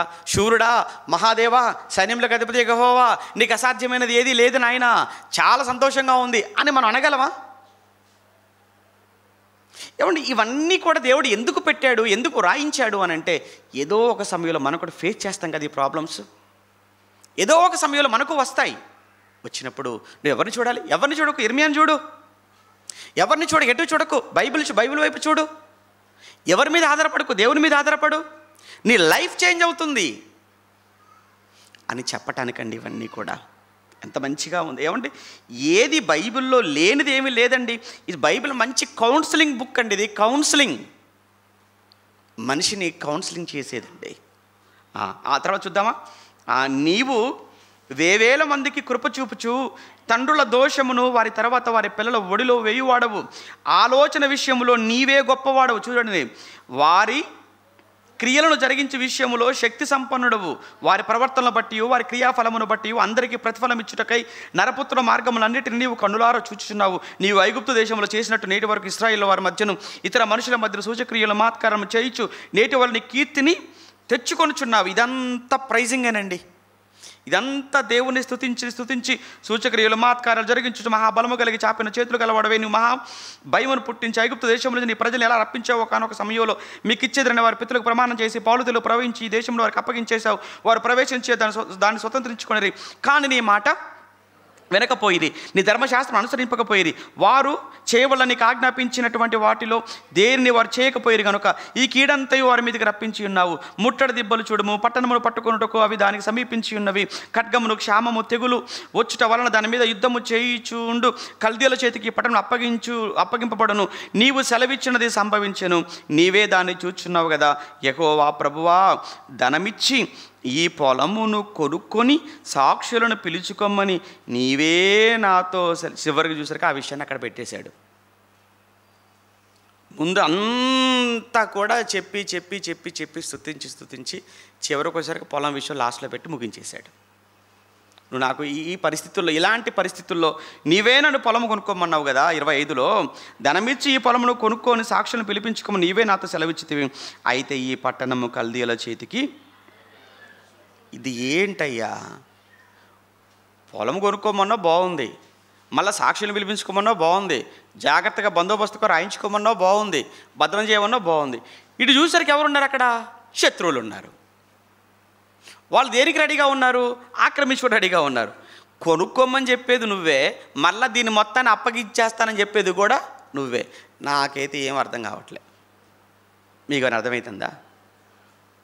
ఇప్పుడు ఎలా రాత్రికి, అరే నువ్వు వెళ్ళేసి అక్కడ నీకు ఒక ఫ్లాట్ చూపిస్తున్నాను, అర్జెంటుగా నువ్వు వెళ్ళేసి నువ్వు కొనుక్కో, చక్కగా అన్నీ రాయించేసుకో అని చెప్పి నెక్స్ట్ డేకి దాన్ని వేరొకడు స్వాధీనం చేసుకుంటాడు రా అన్నాడు అనుకో, నువ్వు అంటావా? నీకు చూపించాడు, రేపు పొద్దున పలానా ఆయన వస్తాడు, అమ్మడానికి వస్తాడు, నువ్వు కొనుక్కుంటావు, అన్ని బందోబస్తుకు అన్ని రాయించేసుకో. నెక్స్ట్ డేకి ఆపోజిషన్లో ఉన్న వాళ్ళు ఏం చేస్తుంటారంటే మొత్తం లాగేసుకుంటారు. అన్నికి చెబితే నువ్వు కొంటావా చెప్పు? మరి ఇప్పుడు ఇర్మియా పరిస్థితి అంతే ఉంది కదా. ఆయన కొనమన్నాడు, చేయమన్నాడు, అంత బాగుంది. చూస్తే దగ్గరకు ఎవరు కనపడుతున్నారు? బబులోని శత్రువు. ఏమంటే బబులోని రాజు కనపడుతున్నారు, శత్రువులతో కనపడుతున్నారు. ఏంటయ్యా ఇదంతా? అర్థం కావట్లేదు నాకు. అది ముందేమో చెప్పాల్సింది పొగడాల్సింది అంతా పొగిడేసి లాస్ట్లో ఆయన సమస్యను చెప్పేశాడండి. మనం ఏంటంటే ముందు సమస్య ఎత్తుకుంటాం, ముందు సమస్యను ఎత్తుకుంటాం. అది కాదు, ముందు దేవుణ్ణి ప్రైజ్ చేయండి, దేవుని స్తుతించండి, ముందు సంఘానికి రండి, సహవాసానికి రండి, పాడండి, ప్రార్థించండి, ప్రభు బల్లలో పాలు పంచుకోండి, ముందు ఈ కార్యక్రమాలలో ఉండండి. ఇవి దేవుణ్ణి స్తుతిస్తూ అప్పుడు మీ సమస్య ఏదైతే ఉందో ఆయన ముందు పెట్టండి. అప్పుడు మీ సమస్యకు సమాధానం, అప్పుడు మీ ప్రాబ్లంకు అప్పుడు ఆయన సొల్యూషన్ మీకు చూపిస్తాడు. ఇది చక్కగా చాలా తేటగా కనబడుతుంది కదా ఇర్మియా గ్రంథం. ఇప్పుడు చూద్దాం. ఇప్పుడు ఇర్మియా ప్రార్థనలో పెట్టాడు ఏంది నాయన ఇదంతా అని. ఇప్పుడు మరి దేవుడు సమాధానం ఇవ్వాలి కదా, దేవుడు జవాబు ఇవ్వాలి కదా. ఇప్పుడు నెక్స్ట్ చివరిది ఏంటి? 26 నుంచి 44 వరకు ఇర్మియాకు దేవుని జవాబు. ఇక ఇదంతా చదివితే చాలా పెద్దగా అయిపోతుందేమో. మరి అంతటి యెహోవాకి ఇర్మియాకు ప్రత్యక్షం ఇలా సెలవిచ్చి, నేను యెహోవాను, సర్వశక్తి గల దేవుడును, నాకు అసాధ్యమైనది ఏదైనా ఉన్నదా? ఇర్మియా 28. కావున యెహోవా ఈ మాట సెలవిచ్చింది, ఇదిగో నేను ఈ పట్టణమును కల్దీయుల చేతికి బబులోను రాజు అప్పగించేస్తున్నాను, అప్పగించబోచును, అతవాడు దాన్ని పట్టుకుంటాడు. ఈ పట్టణం మీద యుద్ధము చే కల్దీయులు వచ్చి ఈ పట్టణమును అగ్ని ముట్టించి, చూడండి ఎలా పట్టుకుంటారంటే మొత్తాన్ని అగ్ని అంటించేస్తాడు చుట్టూ పట్టణానికి. మొత్తం అగ్ని ముట్టించి ఎన్నో వచ్చినాం 29 అగ్ని ముట్టించి ఏమంటే ఏ మిద్దెల మీద జనులు బయలకు ధూపార్పణము చేసి, అంటే వాళ్ళు ఎక్కడైతే దేవునికి వ్యతిరేక కార్యక్రమాలు చేశారో, బయలుదేవతలకు ధూపాలు కట్టించేసి బలిపీటలు కట్టించేసి ఎక్కడ చేశారో అది గుర్తు చేస్తారన్నమాట దేవుడు. పానార్పణలు అర్పించి నాకు కోపం పుట్టించారో ఆ మిద్దెలన్నింటినీ కాల్చివేయుదురు వాళ్ళు. ఏలైనగా ఇశ్రాయేలు వారును యూదా వారును తమ బాల్యం మొదలుకొని, ఎప్పటి నుంచి అంటే వాళ్ళకు బాల్యం మొదలుకొని నా ఎదురు చెడుతనమే చేయించు వచ్చున్నారు, తమ చేతుల క్రియల వలన వారు నాకు కోపమే పుట్టించుచున్నారు అన్నాడు. అనేది అయ్యా ఏంటయ్యా ఈ పరిస్థితి, చూస్తుంటే కరువు రాబోతుంది, తెగులు రాబోతుంది, ముట్టడి చేయబోతున్నారు, అసలు ఏంటి ఈ దేశ పరిస్థితి, ఎందుకు ఇలా జరుగుతుందని అంటే చెప్తున్నాడు ఇర్మియా, బాల్యము నుంచి వారు నాకు చెడుతనమే చేస్తూ వారి క్రియల వల్ల కోపం పుట్టించుని ఉన్నారు. నా కోపం రేపటికి ఇశ్రాయేలు వారును, యూదా వారును, వారి రాజులను, వారి ప్రధానులు, వారిని యాజకులు, వారి ప్రవక్తలు, ఆ యూదా జనులను, యెరూషలేము నివాసులను చూపిన దుష్ప్రవర్తన అంతటిని బట్టి నా ఎదుట నుండి వారి దుష్ప్రవర్తన నివారణను చేయి ఉద్దేశించినట్లు వారు ఈ పట్టణమును కట్టిన దినం మొదలుకొని ఇది వరకు అది నా కోపము పుట్టించుటకు. ఎప్పుడైతే యెరూషలేము పట్టణం ప్రారంభమైందో, అందులో దేవాలయం ఎప్పుడైతే ప్రారంభమైపోయిందో అప్పటి నుంచి నాకు కోపమే. ఇన్ని వందల సంవత్సరాలుగా నా కోపాన్ని ఆపుకున్నాను. వందల సంవత్సరాలుగా సహిస్తూ వచ్చాను. ఎంతమంది ప్రవక్తలు పంపాను? నీలాంటి ప్రవక్తలు నీకు నువ్వే మొదటి వాడువా? కాదు కదా. నీకంటే ముందు ఎంతమంది ప్రవక్తలు పంపాను? వాళ్ళందరూ వచ్చి చెప్పారు. వాళ్ళు చెప్తుంటే వాళ్ళు ఏం చూశారు? వాళ్ళు వీపుని చూపించారు. వాళ్ళు ఎంత పొగరు వాళ్ళకు ఒక్కొక్కడికి. ప్రవక్తలు వచ్చి వాక్యం చెప్తుంటే చెవినివ్వకుండా, మనసు ఇవ్వకుండా, మారకుండా, విధేయత చూపించకుండా వీపుని చూపించడం అర్థం ఏంటి? చెప్పుకోపోవా, మేము ఇంతే, మేము మారం, ఇలా అన్నమాట. అలానే చేస్తూ వచ్చేసారు కదా వాళ్ళు. నేను పెందల కడ లేచి వారికి బోధించను, వారు నా బోధ అంగీకరింపపోయి వారు నా తట్టు ముఖం తిప్పుకొనక వీపునే తిప్పుకొనిరి. అబ్బా, మరి రావద్దు. దేవుడికి ఎంత ఉండాలి? అప్పుడప్పుడు మనం మాట్లాడతారు, అటు చూసారు అనుకో, మీకు ఎంత కోపం వచ్చిందండి? ఏయ్ ఎటు చూడు అంటాం. నేను ఎటు మాట్లాడితే ఎటు చూస్తున్నావు? ఏమంటే ఏముందండి నీ మాట, ఏముంది మన మాటలు చెప్పండి. అలాంటిది మనం మాట్లాడుతుంటేనే ఎవరితో మాట్లాడుతున్నాం వాళ్ళు మన మొహం పెట్టి, అదే మన కళ్ళలో కళ్ళు పెట్టి చూడాలని మనం కోరుకుంటాం. అలా కాకుండా మనం ఏమో సీరియస్గా మాట్లాడే వాళ్ళు సెల్లు చూసుకుంటున్నారు అనుకోండి, సెల్ ఆగి కోపంలోడు అయితే ఎత్తేస్తాడు. ఎందుకు? నేను నీతో మాట్లాడుతూ సెల్లు చూసుకుంటున్నావు ఏంట్రా అని. మరి నీకే ఇంత కోపం ఉంటే, ఇంత బాధ ఉంటే, దేవుడు తన ప్రవక్తలు పెందలకడ పంపి ప్రజల మధ్య నిలవపెట్టి మారండి, మీ క్రియలు బాగోలేవు, మీ పద్ధతులు బాగోలేవు, మీ ఆచారాలు బాగోలేవు, ఇవన్నీ దేవుని కోపాన్ని పుట్టిస్తున్నాయి, దేవుడు ఉగ్రత మీ మీదకి రాబోతుందని చెబితే చెప్పిన వారిని చెప్పినట్టుగా చంపుకుంటూ వచ్చేసారు. వాళ్ళంతా ప్రవక్తలు చంపుకుంటూ వచ్చారు. మరి ఎంతకాలం దేవుడు కూడా చూడాలి? ఎంతకాలం సహించాలి? ఇక దేవుడు శిక్షణ. అందుకోసం నాయన ఇర్మియా, వీళ్ళ మీదకి నేను ఈ బబులోని రప్పించిపోతున్నాను. మరియు నా పేరు పెట్టబడిన మందిరమును అపవిత్రపరచుటకు దానిలో ఏమైనా వాటిని పెట్టారు. వారు తమ కుమారులను కుమార్తెలు ప్రతిష్ఠించవాలని బెనిహిన్నెము లోయలో ఉన్న బయలునకు బలిపీఠములు కట్టించిరి. అలాగు చేయుటకు నేను వారికి ఆజ్ఞాపించలేదు. యూదా వారు పాపములో పడి ఎవరైనా ఇటు ఏ క్రియలు చేయుదురన్నమాట నాకెన్నడను తోచలేదు. కావున ఇశ్రాయేలు దేవుడనగా యెహోవా ఈ పట్టణములను గురించి ఈ మాట సెలవిచ్చుచున్నాడు. ఖడ్గము చేత, క్షామం చేత, తెగులు చేత పీడిపబడినదై బబులోను రాజు చేతికి ఈ పట్టణమును గూర్చి చెప్పుచున్నారు కదా. ఇదిగో నాకు కలిగినటువంటి కోపోద్రేకము చేత, మహారౌద్రం చేత నేను వారిని వెళ్ళగొట్టిన ఈ దేశంలో నుండి.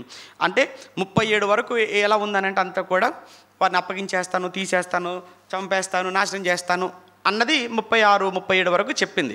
ఇక 37 నుంచి చూస్తుంటే ఏంటంటే 44 వరకు, 37 నుంచి 44 వరకు మరలా నేను ఈ దేశాన్ని మళ్ళీ బాగు చేస్తాను. అర్థమైందా? 36 వరకు శత్రులకు అప్పచెప్తాను. 70 సంవత్సరాలు ఈ భూములన్నీ కూడా, ఈ పట్టణాలన్నీ కూడా పడవబడినట్టుగా ఉంటాయి, శిథిలం అయిపోతాయి. మరలా 70 ఏళ్ళ తర్వాత తప్పనిసరిగా నేను మరలా వీళ్ళని తీసుకొని వస్తాను ఇక్కడికి. అదనమాట. అంటే మీకు అర్థమైందా ఇప్పుడు ఎందుకు భూములు కొనమన్నాడు ఇర్మియా? సమాధానం అనమాట. అంటే ఎందుకు కొనమన్నానంటే మరలా ఒకరోజు క్రయ విక్రయాలు జరుగుతాయి. క్రయ విక్రయాలు జరుగుతున్నట్టు దాని అర్థం ఏంటి? మొత్తానికి రియల్ ఎస్టేట్ బాగా ఊపందుకుంటుందంటే అర్థం ఏంటి అంటే పరిస్థితులు బాగున్నాయి, ఉద్యోగస్తుల పరిస్థితులు, వ్యాపారస్తుల అంత బాగుంది, చేతి నిండా డబ్బులు, అంతే కదా దాని అర్థం. అంటే క్రయ విక్రయం డల్గా ఉందని అర్థం ఏంటి? భయపడుతున్నారు అనమాట. ఏదో మాన్యం రాబోతుంది, క్రైసిస్ రాబోతుంది, అందుకే ఎవరు పెట్టుబడులు పెట్టట్లేదు, ఎవరు కొనట్లేదు, ఎవరు అమ్ముదాం అనుకుంటే తక్కువగా అమ్ముదామని ఎవరు తీసుకోవట్లేదు, అంటే సమస్య ఉందని అర్థం. క్రయ విక్రయాలు జరుగుతాయంటే అర్థం ఏంటి? అంత బాగుంది పరిస్థితి అంతా. అంటే ఈ 70 ఏళ్ళ తర్వాత మరలా మంచి పరిస్థితి రాబోతుంది అని చెప్పడానికి ఇర్మియా నువ్వు భూమి కొను, ఆ పత్రాలు జాగ్రత్త కుండలో పెట్టి జాగ్రత్తగా భూమిలో దాచిపెట్టు. ఎందుకు నీ చేత పని చేయించానంటే భవిష్యత్తులో మరలా మంచి రోజులు నేనే ఇస్తాను. గాయము చేయువాడను నేనే, గాయమును మాన్పువాడను కూడా నేనే, నాశనము చేయువాడను నేనే, మళ్ళా తిరిగి బాగు చేయవాడను కూడా నేనే. అంతే కదా. మన పిల్లలు కోపం వచ్చినప్పుడు గట్టి కూడా కొడతాం, వాడు ఏడుస్తుంటాడు, తర్వాత కూర్చోబెట్టి బుజ్జగించేది కూడా ఎవరు? అలా వదిలేయం కదా. మళ్ళీ తర్వాత చెప్తాం కదా, మరి ఎందుకు కొట్టానంటే అని చెప్తాం. అలానే దేవుడు కూడా యోధా మీద, యెరూషలేము మీద ఆయన కోపాన్ని చూపిస్తున్నాడు. ఇదంతా కూడా మీరు 43లో చూస్తారు. ఇది పాడైపోయిన, దానిలో నరులు లేరు, పశువులు లేవు, ఇది కల్దీయుల చేతికి ఇవ్వబడదని మీరు చెప్పుచున్న ఈ దేశమును పొలములు విక్రయింపబడును. ఆ పదం చూసారా మరలా? 43లో చివరి మాట అండి. ఈ పొలములు మరలా ఏమైపోతాయి? విక్రయింపబడును. అంటే మరలా భూములు రేట్లు వచ్చేస్తాయి, మళ్ళీ కొనుక్కుంటారు. నేను వారిలో చెదిరిపోయిన వారిని రప్పింపబోచున్నాను గనక బెన్యామీను దేశంలో, యెరూషలేము ప్రాంతంలో, యూదా పట్టణం, మన్యముల పట్టణం, దక్షిణ దేశ పట్టణం మనుషులు క్రయ విక్రయములు పొలములు పొందుతారు, క్రయపత్రం రాయించుకుంటారు, ముద్ర వేదురు, సాక్షులను పెట్టుకుంటారు. అబ్బబ్బబ్బబ్బబ్బా, ఈరోజు నీకు ఒక్కడికి చెప్పాను. ఇది 70 ఏళ్ళ తర్వాత మరల అందరూ భూములు కొనుక్కుంటారు, అమ్ముకుంటారు, క్రయ విక్రయాలు జరుగుతుంటే చాలా బాగుంటుంది మరల దేశం. ఇది దేవుడు ఈ 32వ అధ్యాయంలో ఇర్మియాతో మాట్లాడింది. మొత్తంగా ఇర్మియా గ్రంథంలో 32వ అధ్యాయం నుంచి మనకు కొన్ని విషయాలు ఏంటంటే, ఇర్మియా ఉన్నది ఉన్నట్లుగా చెప్పాడు. ఫలితంగా ఆయన జైల్లో వేయబడ్డాడు. జైల్లో వేసినా కానీ ఆయన వాక్యం చెప్పటం అని అంటే దేవుని పని చేయటం ఆపలేదు ఆయన, అంతే కదా. అక్కడ ఉండే దేవుడు చెప్పిన మాట ఏంటి? పొలం కొనాలన్న మాటకు విధేయత చూపించాడు. అది బయట ఉన్నటువంటి వాళ్ళందరికీ కూడా ఒక సైన్ కదా, అది ఒక సంకేతం కదా. ఏంటి? దేవుడు మళ్ళీ మంచి రోజులు ఇస్తాడు అన్నది. అంటే ఇర్మియా చెరసాలలో ఉన్నాడేమో కానీ, ఇర్మియా బంధించబడ్డాడేమో కానీ దేవుని పని ఆగలేదు, లేదా ఇర్మియా ప్రజలకు చెప్పాలనుకున్న సమాచారాన్ని మాత్రం చెప్పకుండా ఉండలేదు. పౌలు గారు తిమోతి పత్రికలో మాట్లాడినట్టు 2వ పత్రికలో, నేను బంధింపబడిన వాక్యము బంధింపబడలేదు అన్నాడు. నేను సువార్త విషయమే సంఖ్యలతో బంధించబడిన సువార్త బంధింపబడలేదు. అంటే మనం ఏ పరిస్థితుల్లో ఉన్నా దేవుని పని ఆగకూడదు. అది మొదటి విషయం మనం నేర్చుకోవాల్సింది. మనం ఏ పొజిషన్లో ఉన్నా, ఏ పరిస్థితుల్లో ఉన్నా మన వలన దేవుని పని ఆగడానికి వీల్లేదు. జైల్లో ఉంటేనే పని చేసినప్పుడు మనం ఇంట్లో ఉండి పని చేయకపోతే ఎలా? మన ఉద్యోగంలో ఉండి పని చేయకపోతే ఎలా? వ్యాపారంలో ఉండి పని చేయకపోతే ఎలా? నువ్వు వ్యాపారం చేసుకుంటూ, నువ్వు ఉద్యోగం చేసుకుంటూ, నీ పని చేసుకుంటూనే దేవుని పని చేయ నువ్వు నిన్ను తీసుకెళ్ళి జైలు పెడితే ఏం చేస్తావు? ఇక జైలు నుంచి ఎప్పుడు బయటకు రావాలని చూస్తుంటావు. దేవుని పని ఏం చేస్తావు చెప్పిక? మరి ఇర్మియా పరిస్థితి ఏంటి అక్కడ? అంటే ఇర్మియా గ్రంథంలో ఈ 32 మనం చదువుతున్నప్పుడు మనం ఏం నేర్చుకోవాలి అన్నదానికి చెప్తున్నాను. అంటే ఏ కష్టం వచ్చినా కానీ ఉన్నది ఉన్నట్టుగా చెప్పాలి సత్యాన్ని. 2, దానికి ఫలితంగా జైల్లో వేయబడిన సత్యాన్ని మాత్రం సువార్త మాత్రం, వాక్యం చెప్పడం మాత్రం ఆయన మానుకోలేదు. 3, తనకు వచ్చిన కష్టాన్ని, తనకు వచ్చిన సమస్య విషయంలో దేవుని మీద ఆధారపడ్డాడు. దేవునికి తను చెప్పుకున్నాడు. అవునక దేవుడికి చెప్పుకున్నాడు ఆయన. అప్పుడు దేవుడు తనకు సమాధానం ఇచ్చాడు. దేవుడిచ్చిన సమాధానంలో నిజమే ఈ దేశం మూడు బారినటువంటి దేశంగా మారుతుంది. కానీ 3 బారిన ఈ దేశాన్ని మళ్ళీ చిగురింప చేస్తాను. నీ జీవితంలో కూడా ఒక ఆశ పుట్టాలి. ఏంటంటే నీ జీవితంలో కూడా ఎన్ని కష్టాలు, ఎన్ని సమస్యలు, ఎన్ని బాధలు. కొంతమందికి ఏంటంటే కళ్ళ ముందు ఇంకా వాళ్ళకి లైఫ్ కనబడదు, జీవితం లేదనుకుంటారు. ఇక నా బ్రతుకు ఎందుకు అనుకుంటారు, నీ ఎవరి కోసం బ్రతకాలనుకుంటారు, ఎందుకు బ్రతకాలనుకుంటారు, నాకెందుకు ఇన్ని కష్టాలు, నాకెందుకు ఇన్ని అవమానాలు, నాకెందుకు ఇన్ని నిందలు, నాకెందుకు ఆర్థిక ఇబ్బందులు, నాకెందుకు ఆర్థిక సమస్యలు, నాకు ఏమీ కనిపించట్లేదండి, ఇక నా కళ్ళ ముందు చావు తప్ప అనుకునే తొందరపడి చాలామంది చంపేసుకుంటున్నారు జీవితాలను. అలాంటి వారికి ఇర్మియా గ్రంథం 32వ అధ్యాయంలో దేవుడు చెబుతున్న మాట, ఇర్మియా మరలా మంచి రోజులు రాబోతున్నాయి ఈ దేశానికి, మరలా ఈ దేశాన్ని చిగురింప చేస్తాను, మళ్ళీ అభివృద్ధి చేస్తాను, మరలా పచ్చగా ఈ దేశం మారబోతుంది అన్న సంగతిని దేవుడు ఇర్మియాకి చెప్పాడు. చెప్పటమే కాదు, జరిగిందా లేదా? మళ్ళీ 70 ఏళ్ళ తర్వాత మళ్ళీ యూదులందరూ బబులోను నుంచి తిరిగి వచ్చారు కదండి. మొట్టమొదట ఎవరండి ఆ నాయకుడు? జెరుబ్బాబెలు నాయకత్వంలో కొంతమంది వస్తారు, తర్వాత ఎజ్రా నాయకత్వంలో కొందరు వచ్చేసారు, తర్వాత నెహెమ్యా నాయకత్వంలో మరికొందరు వచ్చేసారు. మరలా మందిరం కట్టుకున్నారు, మరలా వాళ్ళు ప్రాకారం కట్టుకున్నారని నెహెమ్యా కాలంలో ప్రాకారాలు కట్టుకున్నారు. మరలా వాళ్ళంతా కూడా యథావిధిగా వాళ్ళ లైఫ్లో వాళ్ళు సెటిల్ చేసుకున్నారు. ఇక ఏమీ లేదనుకున్నటువంటి వారి జీవితాలలో దేవుడు అది అద్భుతం చేసినప్పుడు నీ జీవితం నీకు వచ్చిన కష్టం, నువ్వెందుకు దేవుడి మీద ఆధారపడలేకపోతున్నావు ఒక్కసారి ఆలోచించు. కనుక ఏమంటారు అని అంటే, ఎట్టి పరిస్థితుల్లో కూడా నీవు దేవుని మీద ఆశను నువ్వు పోగొట్టుకోకూడదు. గివప్ అంటారు, వద్దు. ఆ నిరాశ అనేది వద్దు. దేవుని మీద ఆశతో బతుకుదాం. వాక్యం పట్ల ఆశతో మనం జీవిద్దాం. ఎందరో జీవితాలు కళ్ళ ముందు మన ముందు పెట్టాడు దేవుడు. వాళ్ళకి సంభవించిన, వారికి వచ్చిన కష్టాలు, బాధల ముందు చాలా చిన్నవి ఈరోజు మనం అనుభవిస్తున్నది. ఏమీ లేదు అని అనుకోవద్దు. ఏమీ లేని స్థితిలో నుంచి దేవుడు మళ్ళా నిన్ను ఉన్నత స్థితికి తీసుకురాగలిగిన వాడు ఆయన. అందుకే దేవా, నీకు అసాధ్యమైనది ఏదైనా ఉన్నదా? ఏదీ లేదు నాయన అని ఇర్మియా అన్నాడు. దేవుడు కూడా అదే చెప్పాడు. వారి జీవితంలో, యెరూషలేము జీవితంలో, యెరూషలేము పట్టణ చరిత్రలో మళ్ళా మంచి రోజులు వచ్చేసాయి. కనుక తొందరపడకండి. మీ జీవితంలో ఎప్పుడు నిరాశను మీ జీవితంలోకి రానివ్వకండి. దేవుడి వైపు చూడండి, దేవుడి మీద ఆధారపడండి. ఇది ఈరోజు 32వ అధ్యాయం నుంచి మనం నేర్చుకున్న పాఠం. ప్రార్థన చేసుకుందాం. ప్రేమగల తండ్రి, పరిశుద్ధుడా, మీకు వందనాలు. ఇప్పటి వరకు మీ పిల్లలతో పంచుకున్న ఈ కొద్ది సంగతులు మీ పిల్లల జీవితాలలో మార్పుకు, నాందెవటకు సహాయం చేయండి. మంచి మనస్సును, మంచి వివేచన, మంచి ఆలోచన మీ బిడ్డలకు అనుగ్రహించండి. ఎన్నో కష్టాలు, బాధలు, శ్రమలు మమ్మల్ని వేధిస్తుంటాయి. శరీరంలో ఉన్నాం గనుక, ఈ లోకంలో ఉన్నాం గనుక, ఈ లోకంలో ఉన్న మేము మరలా ప్రత్యేకింపబడ్డాం గనుక, మీ యందు జీవిస్తున్నాం గనుక మా జీవితంలో శ్రమలు రాకుండా ఉండవు, నిందలు రాకుండా ఉండవు, కన్నీళ్ళు రాల్చని రోజు మా జీవితంలో ఉండదు నాయన.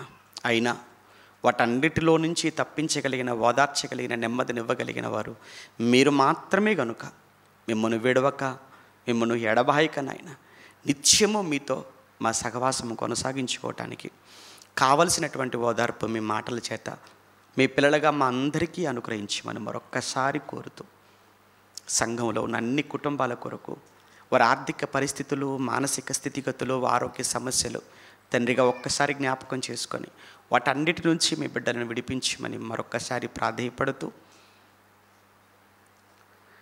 మా మధ్యలో ఉన్న చెల్లి సంధ్య, అలానే కుమారుడు సందీప్, వారి కుటుంబంలో వారు పోగొట్టుకున్న యజమాని తండ్రిని బట్టి వారు చింతిస్తున్నా, ఎందుకో మీ మాటలే నాయన మీ పిల్లలను ఓదార్చి నెమ్మదినిచ్చి వారిని తిరిగి మామూలు మనుషులుగా, ఆశ కలిగిన వారుగా వారు నిలబెడతాయి కూడా. అందుకే మీ వైపు చూస్తున్నారు, మీ మీదనే ఆధారపడుతున్నారు. ఆ కుటుంబాన్ని మరలా ఒక్కసారి మీరు జ్ఞాపకం చేసుకున్నామని ప్రార్థిస్తూ, సంఘం అంతటినీ వారు చేసే కార్యక్రమాలను దీవించండి. క్రీస్తునామని ప్రార్థన మీకు సమర్పిస్తున్నాము తండ్రి. ఆమేన్.